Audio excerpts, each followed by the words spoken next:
The Let Kashmir Decide movement is bringing to you a brand new show on JKTV where you will get the latest updates and analysis into the situation in Indian-occupied Kashmir. Modi and the Indian government want the world to believe that all is well in Indian-occupied Kashmir, but that is decidedly not the case. Join us and different guests every Thursday for insight into the latest developments in the Kashmiri freedom struggle. Good evening, my name's Claire Bidwell. I'm a human rights activist and a primary school teacher from Scotland, and I'm here tonight with Mary Scully, a human rights activist and political writer from the United States of America. We're here tonight to talk about the insights in Indian-occupied Kashmir. And Mary, it's been quite a traumatic past week, hasn't it, and past 10 days in Indian-occupied Kashmir. I'm sorry, Claire? Can you hear me? I said it's been quite a traumatic last week, last 10 days in Indian-occupied Kashmir. Yes. And we've seen quite a lot going on. Yes, especially not only the arrest of Khurram Parvez, who is the leading human rights leader in Kashmir, but also this whole series of fake encounters where young men have been extrajudicially executed and then framed up as terrorists, and the bodies not returned to the families for respectful burial. So yes, for Kashmiris, this is just the same, the same old, but it's been very dramatic, especially with the arrest of Khurram Parvez. I found that really quite disturbing, because we know that, they've been silencing every voice that they can, going right back to the lockdown of 2019, when we saw the whole country silenced. And gradually over that time, we've seen the youth silenced, we've seen the people silenced, we've seen the media silenced, photographers silenced, Facebook silenced, even to the extent that you and I ourselves are no longer to be heard in Indian-occupied Kashmir. We know that Amnesty International was closed down as well, unable to, support or anything. And so here they are now, coming for human rights defenders and insinuating they are terrorists. How can a human rights defender be a terrorist? Now, I know you're quite aware there's some history, isn't there, with Khurram Parvez, what he's achieved, but also a previous arrest. Can you tell us a little bit more about him in detail? Yes, he is the program director for the Jammu Kashmir Coalition of Civil Society. It's a actual coalition of organizations.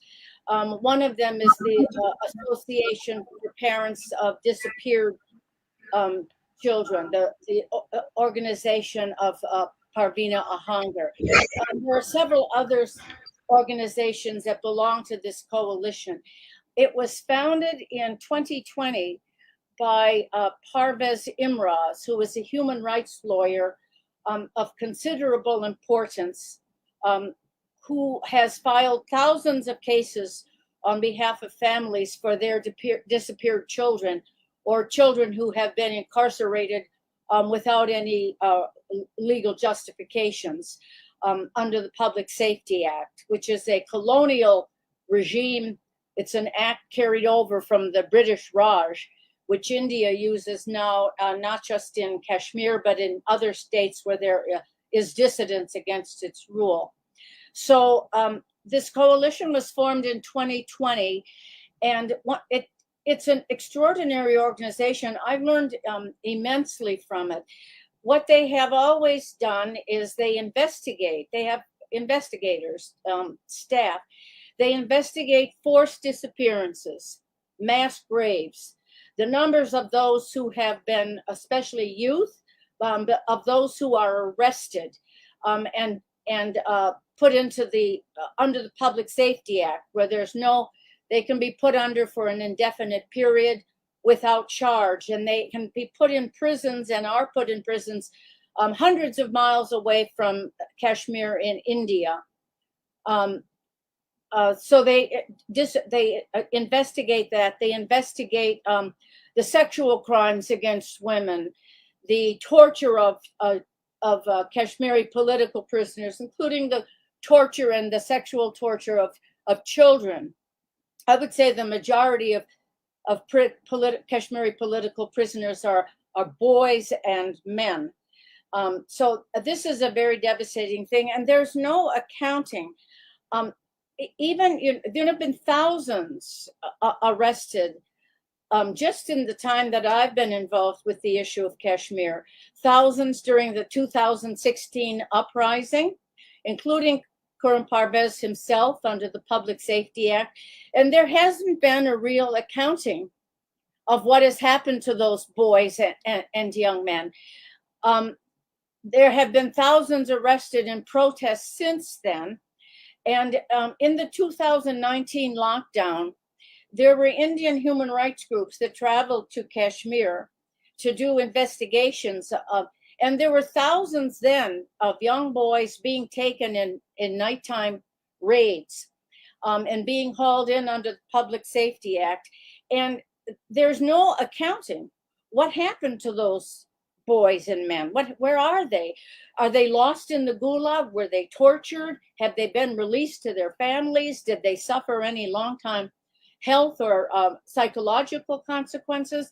And the thing about it is that under the direction of Khurram Parvez and the other activists, the Jammu Coalition, Jammu Kashmir Coalition of Civil Society, they did all of that investigative work. And that is why about last year, the Indian Occupation Authority shut them down, and they must have scared and threatened the activists who were part of the JKCCS so that they were silenced. It was so dramatic because they had played such an important role.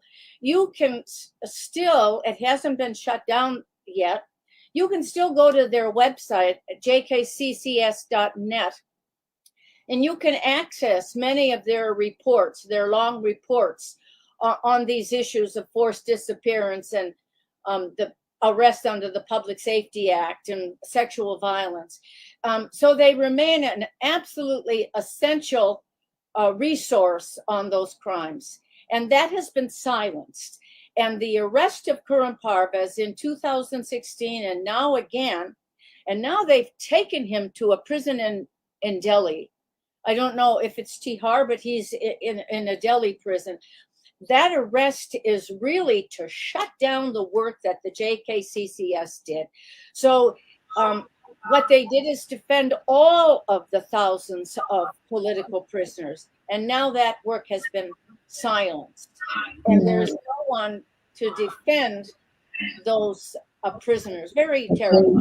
Yeah, and I mean, we saw, didn't we? I think it was in 2016 then when he was on his way to the United Nations. That's when he was stopped and unable to go. And I think he was held for 75 days, but they actually then freed him under that it was illegal to hold him. So it obviously put the fear through people because you're then feeling, well, who are they coming for next? I mean, Mary, why is it important that this news gets out there to the world? Why is it important that people hear and they know this? About Khurram Parvez, the arrest? Yeah, about Khurram Parvez, about any of this really that's happening. Yes, because it's exactly like the Palestinian struggle. They target these younger activists. They also arrest women, but the majority are young men. They do it to behead the resistance. They do it. They want to get the young. They want to get these activists young and terrorize them, brutalize them, kill them if necessary, in order to stop the resistance to occupation and colonialism. That's what they're determined to do. They directly target the young, and that has human rights organizations, despite all their weaknesses and problems, have documented that reality for Palestinians. And that was documented by the JKCCS, and they want that silenced. So it's extremely important. The defense of Khurram Parvez or of Yasin Malik or of Asif Sultan, the journalist, it isn't because we think that there are some political prisoners who are more important than others.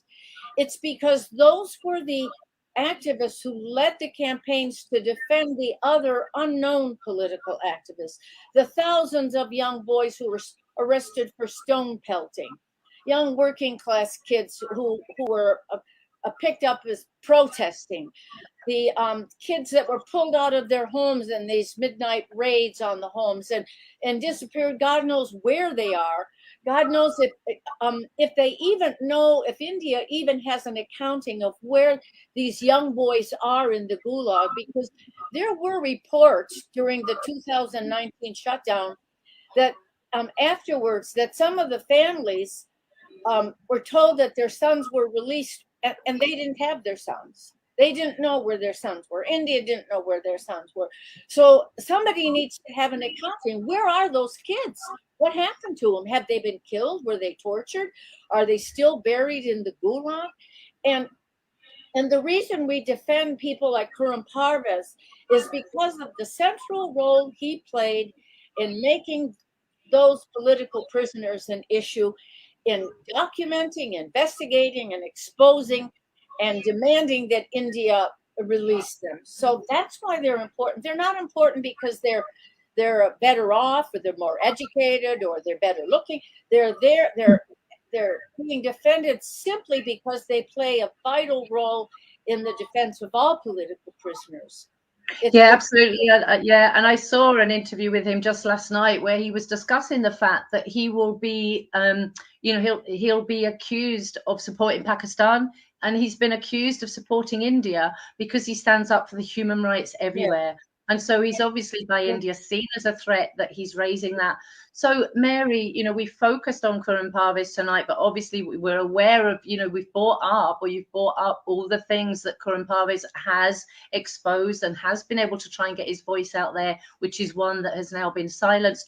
What can we do? What can activists, what can people, what can anybody do around the globe to see us freeing Khurram Parvez, freeing the political prisoners, ultimately raising Kashmiris' voices, finding that solution? What can we do now today? How can we all help? Well, it's what we must do if the Kashmiri struggle is not to be completely crushed. It's what we must do.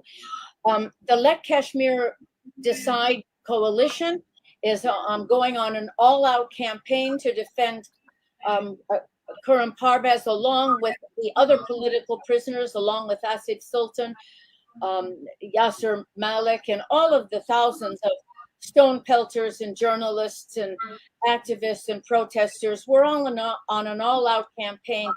We are going to be circulating a petition, which we will present to the United Nations and to the Indian government and to our own governments, which are, many of them are implicated in India's crimes against Kashmir. We're going to be asking for internet campaigns where people hold up placards saying "Free Khurram Parvez," Asif Sultan, free Yasir Malik, free all political prisoners. We're going to be going on all campaigns of placards all over social media. We're going to be contacting individuals and organizations, human rights organizations all over the world to ask for a public, that they publicly denounce this arrest and demand the release of these prisoners. We're going to just go all out and make it our focus, because there's nobody else to do it. Kashmiris have been silenced. As you say, they can't even hear this broadcast. They don't even know that we're still writing and thinking and working for their solidarity. So we're going to go on an all-out campaign in defense of Kashmiri political prisoners, both those who are known and those who are stone pelters. Yeah, and it's fantastic. And I've seen what's been brilliant is building this unity at this time, because I've seen a lot of organizations going all out. The latest one I read just before I came online, there's many that people can see, all manner, from all sides of ideologies. But the latest one was Tariqa UK, also pushing a drive. So that's, great for my work in the UK, where you've got more support also writing to the United Nations, close links with the Labour friends of Kashmir, Conservative friends of Kashmir, so we can build that unity at this time. And I think, alluding as well then to the 5th of the month, every 5th of the month as part of Let Kashmir Decide, we have our solidarity events, which is, again, it's not about any ideology that anybody wants. It's that first step towards everybody coming together. And I think this is something we can gather around. Everybody can support the release of Kurram Parvez and all political prisoners. On the 5th of December, the 5th of every month, we encourage everybody to have tea for Kashmir. Take your photograph, have an image, upload it to social media, hashtag solidarity for Kashmir, and events, people hold events on the street. Each month it's getting stronger and stronger. And this is why it's really important to get the voices out, build the solidarity. So wherever you are on the 5th of December this month, please have tea. We've got a short video, Mary, that we'll just play for the theme of this month, which we hope everybody can share and join in to raise that awareness. ना बुजुर्गों के ख्वाबों की ताबीर हूँ, ना मैं जन्नत सी अब कोई तस्वीर हूँ, हाँ मैं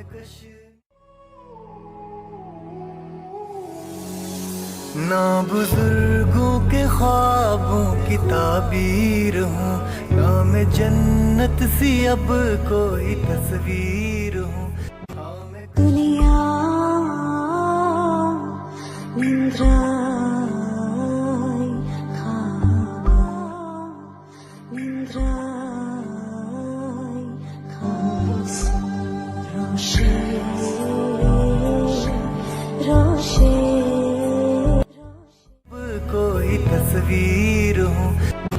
That you reminded me of the whole Kashmir Decide coalition,